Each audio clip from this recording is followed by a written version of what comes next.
ఇవి బోడ కాకరకాయలండి. వీటి కోసం దాల్చిన చెక్క, యాలకులు, లవంగాలు, గసగసాలు, అల్లం వెల్లుల్లి, ఒకటి ఉల్లిపాయ కూడా వేసి కొంచెం వాటర్ పోసి అయితే మిక్సీ పట్టేశానండి. ఇప్పుడు ఒక ప్యాన్ పెట్టి కొంచెం ఆయిల్ వేసి ఫస్ట్ అయితే ఈ బోడ కాకరకాయని ఫ్రై చేసుకోవాలండి. వీటిని కొన్ని ప్రాంతాల్లో ఆకాకరకాయ అని కూడా అంటారు.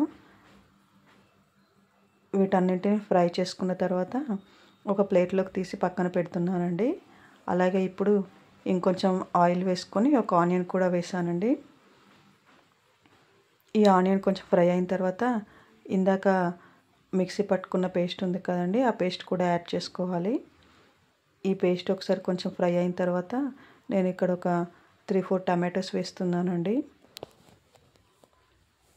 తర్వాత కొంచెం పసుపు, ఒక స్పూన్ కారము, ఒక స్పూన్ సాల్ట్ వేసానండి. సాల్ట్ అయితే ఇంకెవరి టేస్ట్కి తగ్గట్టు వాళ్ళు చూసుకొని వేసుకోవడమే.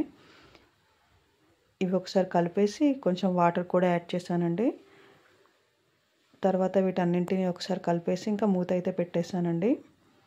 ఇవి టమాటోస్ ఇవి కొంచెం కుక్ అయిన తర్వాత మళ్ళీ ఒకసారి కలుపుతున్నానండి. తర్వాత ఇందులోకి నేను కొంచెం జీలకర్ర, ధనియాల పౌడర్ కూడా యాడ్ చేశానండి. ఇంకా ఫైనల్గా ఇందాక ఫ్రై చేసి పెట్టుకున్న ఈ బోడ కాకరకాయ ముక్కల్ని కూడా యాడ్ చేసుకొని ఒకసారి కలిపేసి మూత పెట్టేసుకోవాలండి.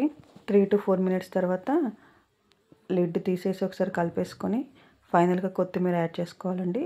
దీన్ని ఒక్కొక్కరు ఒక్కొక్క రకంగా చేసుకుంటారు కర్రీ. నేను 3-4 టైప్స్ చేస్తానండి. అంతే అండి, కర్రీ రెడీ అయిపోయిందండి.